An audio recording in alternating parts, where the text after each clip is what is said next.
How you doing? It's Kerwin Gaines here from The Agenda. I just want to rant about an issue that has come about in the United States as of Friday, the 24th of June. The woman's right to choose is no longer. The Supreme Court has reversed Roe versus Wade. What does that mean for you, and what does that mean for Delaware? Fortunately, our congressional leadership, as well as our governor and attorney general, kind of read the tea leaves and understood that this was on the brink of happening, whether it's from the leakage or that has happened from the Supreme Court or just rumblings that were going on in Washington. The right to choose was going to end, and it in fact did, right? So when we got to think about it, who is it that is making these choices? Who is it that is affecting? And some people think that it's one specific group of people or one economic class. Well, it's not. It's affecting so many people. And the people that are taking advantage of this operation or procedure are not who you think they are. They're your neighbors. There are people that have made decisions for whatever reason to terminate their pregnancy. Now, that is illegal. I just want to read you something.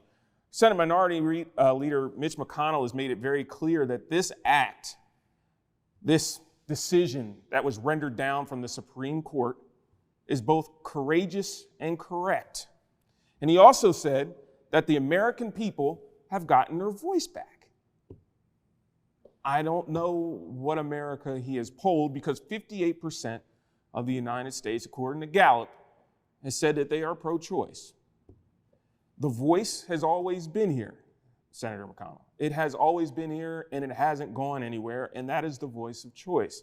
People ask me, Kerwin, what's your opinion on this? Kerwin, what is the opinion of your family? And it is not really necessary. Our opinion is that people should have the right to choose. And what is that going to send us in this country? Are we going to go back to closet abortions, where people are now having to run from state to state to avoid persecution? Is that what we're going back to? And let's be honest, that these conservative Christians that have this agenda that has been pushed by our former president, that lingers on still, and has gotten to our Supreme Court, our executive branch, that I believe is truly partisan. That's just my opinion.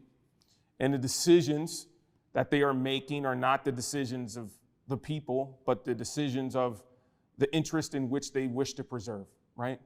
Has it gotten out of hand? Absolutely. Because you can't say pro-choice unless you truly mean pro-choice.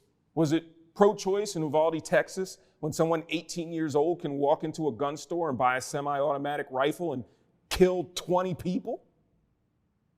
And when legislation was put forward to make it harder for people to obtain these weapons of mass destruction, domestic terrorism, it wasn't met with a lot of fanfare. If anything, it was met with resistance.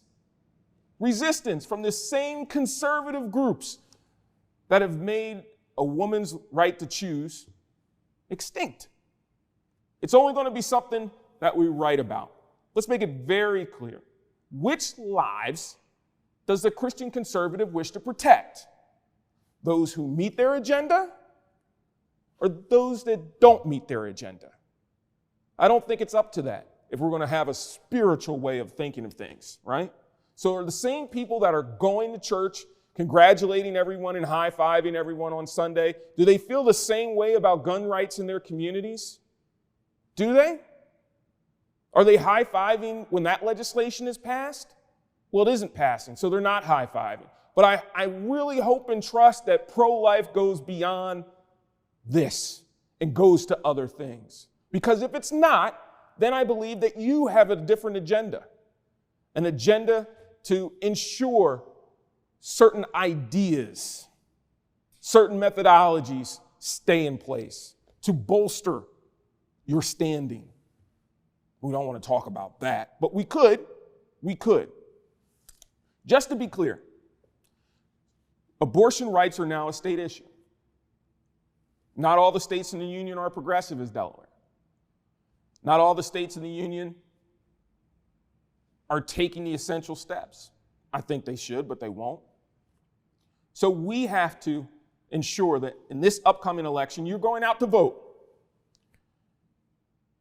because it's going to be up to your state officials and your state constitution and the amendments of that state constitution on how you live every day, depending on, I guess, your ideas. I don't know. I know mine. I'll be out and registered to vote and be prepared to vote for the midterm elections. I hope that you are as well. In response to Roe versus Wade, President Biden has made it very clear. If you want to change things, you have to get out and vote. It's the power of the election.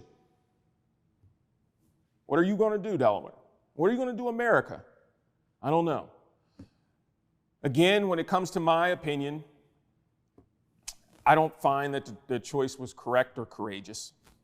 I find that the choice was short-sighted. There are several different ways to handle issues in regards to women's reproductive rights.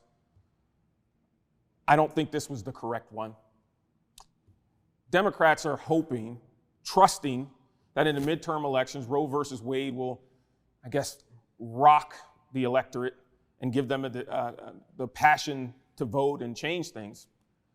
You know, even though 58% of Americans, according to Gallup, feel that pro-choice is the way to go, but we have to understand that so many more Americans feel the other way. Did this jolt the conservative party into feeling that, hey, we can finally get our ideas taken care of? We have a very conservative court. I don't know. I'm very interested in knowing your comments.